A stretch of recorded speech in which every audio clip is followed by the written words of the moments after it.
Before there was El Chapo, there was El Güero, and he didn't build an empire, he bled one into existence.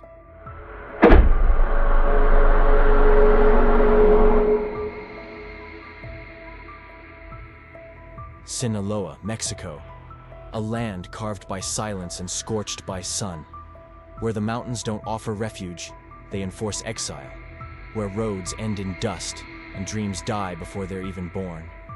Here, life doesn't whisper, it growls, and only the cruel or the clever survive. In 1960, amidst these jagged hills and broken fields, a child was born. Héctor Luis Palma Salazar. Thin as a reed, blonde like a foreigner, quiet, almost ghost-like. The locals gave him a name, El Güero. Not out of affection, but suspicion. Too light to belong, too silent to trust. But what they didn't see was what burned underneath. Because El Güero didn't laugh like other children. He didn't play, he watched, he listened. He learned early that in Sinaloa, mercy is a myth, and hunger is the only reliable teacher. His father was absent, his future non-existent, no inheritance, no education, just dirt roads, empty pockets, and the creeping knowledge that no one was coming to save him. So he started small, selling gum, then selling dope. By 15, he was already a courier for local traffickers. But even then, something was different. He didn't just follow orders. He memorized routes, noted weaknesses. He knew which federales could be bought and which ones needed to disappear. He understood that in a world where men are chewed up and forgotten, the only currency that matters is fear. El Güero didn't dream of wealth.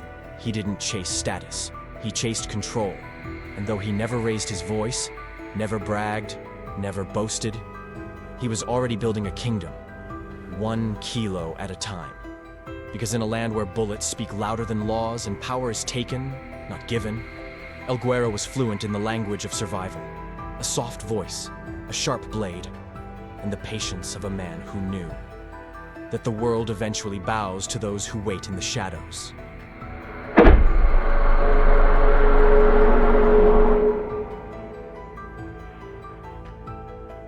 In the 1980s, Mexico wasn't a battleground, it was a chessboard.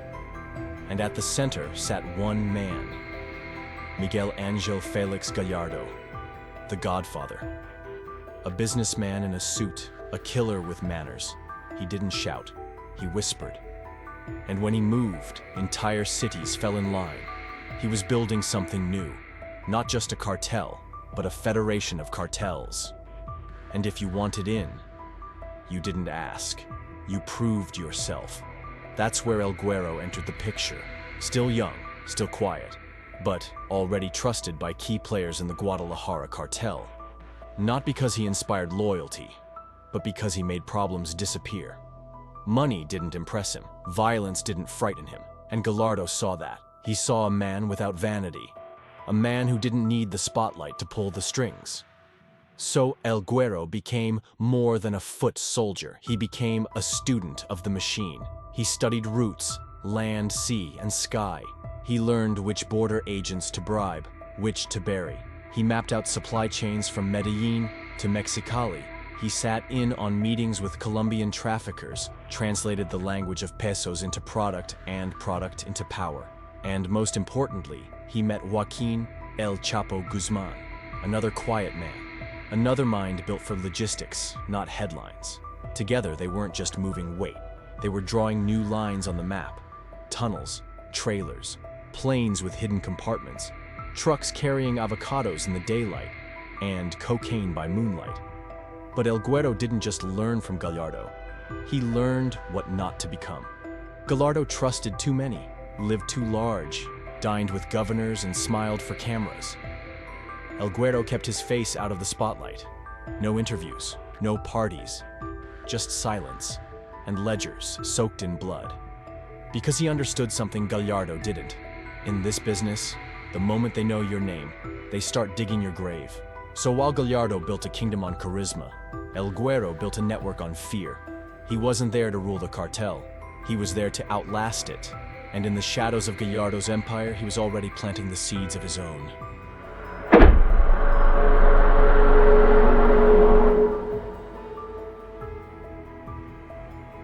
The 1990s came like a lightning strike, fast, violent, and blinding. The old order was crumbling. Gallardo was in chains. The federation he built shattered into 1,000 bloody pieces. And from those pieces, Sinaloa rose. But this wasn't fate. This was design. El Güero, ever the student, had watched Gallardo's fall like a hawk. He didn't mourn the godfather. He dissected him. He knew the plazas were now open battlegrounds. Tijuana, Juarez, Sonora. Every route was up for grabs. Every rival was sharpening their knives. But El Güero was already 3 moves ahead. While others scrambled for territory, he locked down corridors to Arizona and California. Routes the Colombians had dreamed of, but never dared to control directly, and he didn't do it alone. He called in El Chapo Guzman, a logistics genius, tunnel king, his partner in silence. Together, they didn't just move product, they built a system. Trucks rolled day and night, planes took off from jungle runways, invisible to radar. Safe houses lined the border, manned by loyalists who'd kill and die without question. And every gram that crossed north, every dollar that flowed back south, carved El Güero's name deeper into the bones of the drug war. But he didn't want glory. He wanted stability. So he did what no one else thought to do. He invested in infrastructure. Bribes became standardized. Local cops got paychecks. Judges received insurance plans. Entire city blocks became cartel-run zones. Not just drug routes, territories. In places like Nogales, Agua Prieta, and Hermosillo, he wasn't feared, he was obeyed. And when rivals pushed in, he didn't meet them with soldiers. He met them with messages, heads in coolers, hands nailed to walls. Whole families wiped out in one night, because to El Güero, power didn't mean making noise. It meant making rules. Rules that couldn't be broken. Rules that were written in blood. By the mid-1990s, the Sinaloa cartel wasn't just operating, it was dominating. And at the top, 2 men. One short, calculating and deadly quiet El Chapo, and the other, blonde, ghost-like, unshakable El Güero. But even among kings, someone always casts the first shadow. And make no mistake, El Güero was first. He didn't want the throne. He built the floor it stood on.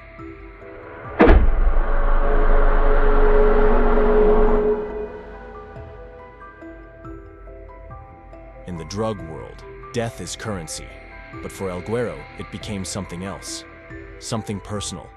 By the mid-1990s, he was powerful, respected, feared, but even monsters have hearts. And El Güero's was buried in Guadalajara, where his wife and children lived quietly, away from the war he commanded. He thought they were safe. He thought the rules still applied. But in this world, there are no rules. Only revenge dressed as strategy. The Arellano Felix brothers, the Tijuana cartel, one-time allies, now rivals. They saw El Güero as a threat, too methodical, too connected, too quiet to control. So they sent a message, a betrayal disguised as a massacre. His family was traveling, a car ambushed, guns fired, bodies dragged. They didn't just kill his wife, they killed his children and threw them off a bridge. Not like enemies, like trash, discarded, forgotten.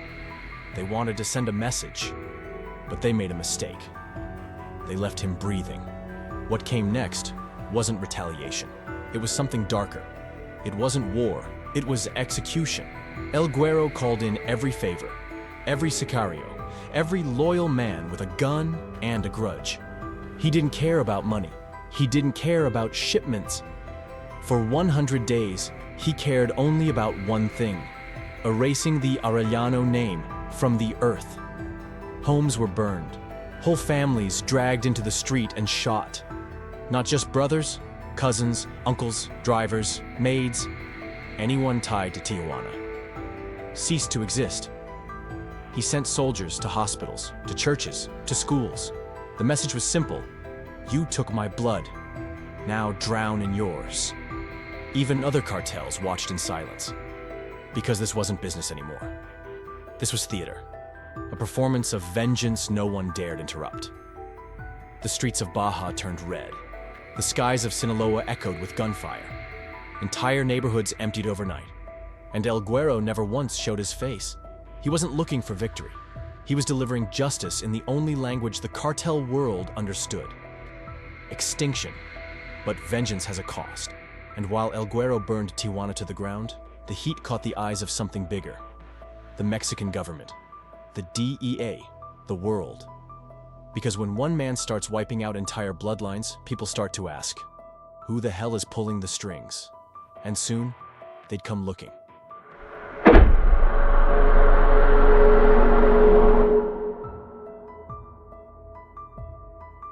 For a while, El Güero was untouchable. He had roots, soldiers, money, and most of all, fear. But power is a spotlight, and even ghosts cast shadows when they fly too close to the sun. By 1995, his war with the Tijuana cartel had scorched the map. Too many bodies, too much blood, too much attention. The DEA was watching. The Mexican government was under pressure, and whispers turned to orders. Bring him down. But El Güero didn't hide in caves. He didn't run to jungles like other capos. He believed in control, and that belief became his weakness. On a warm June day, he boarded a private jet. No disguise, no fear. Just a quiet confidence that money could always outfly justice. But that flight never reached its destination. Mid-air, the Mexican Air Force intercepted the plane. Military jets surrounded him. No shootout, no warning, just steel in the sky. They forced the pilot to land at a remote airstrip. Soldiers swarmed the runway before the wheels touched the ground. Inside the cabin, El Güero. Calm, expressionless, like a man who knew the game was finally catching up. But not surprised. Because in this world, there are only two endings: disappear, or get caught trying. He stepped out of the jet, wearing gold chains, sunglasses, and a clean shirt. Not a drop of sweat, not a single word. They arrested him without resistance. No bribes, no threats, no escape. The headline screamed, "Sinaloa cartel leader captured." But this wasn't just an arrest. It was a message. To the cartels, to the politicians, to the people. We can reach even the ones who fly. He was flown to Mexico City, paraded in front of cameras. A ghost, now in chains. And yet, he didn't flinch. Because for El Güero, prison wasn't defeat. It was transition. Behind bars, he still gave orders. Still moved money, still signed off on hits with nothing more than a whispered name. He understood what others never did. Power isn't about freedom. It's about influence, and influence doesn't need wings, while the world called it a fall. El Güero treated it like a strategic landing. But make no mistake, the skies weren't safe anymore. Not for him, not for any of them. The age of invisible capos flying above justice was ending. And El Güero was the first to feel gravity's pull.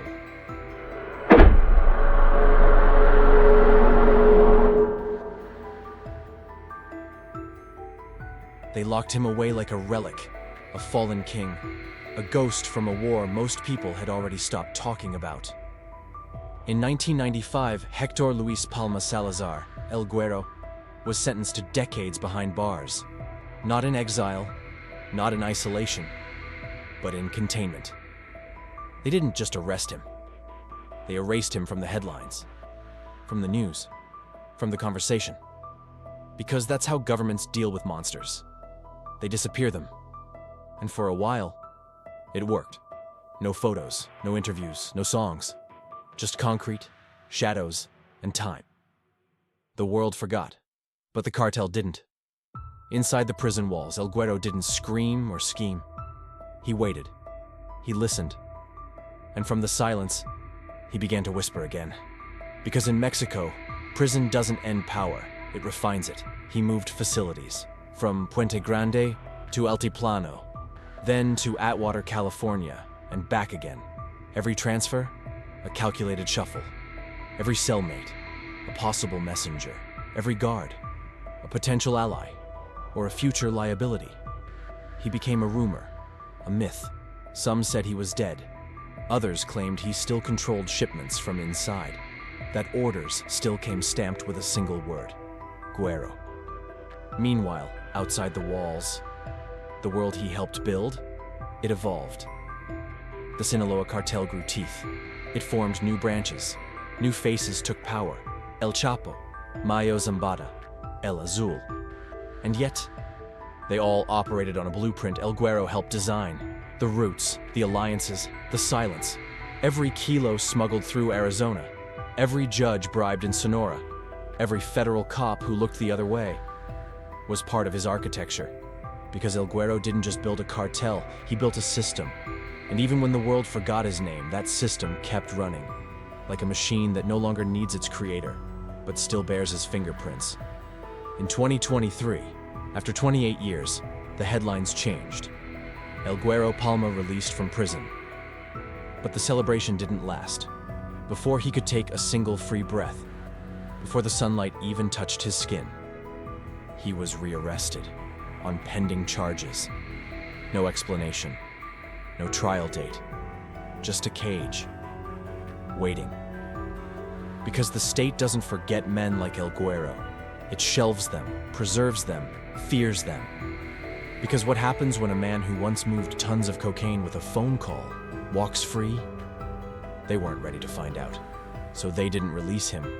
They reburied him, alive.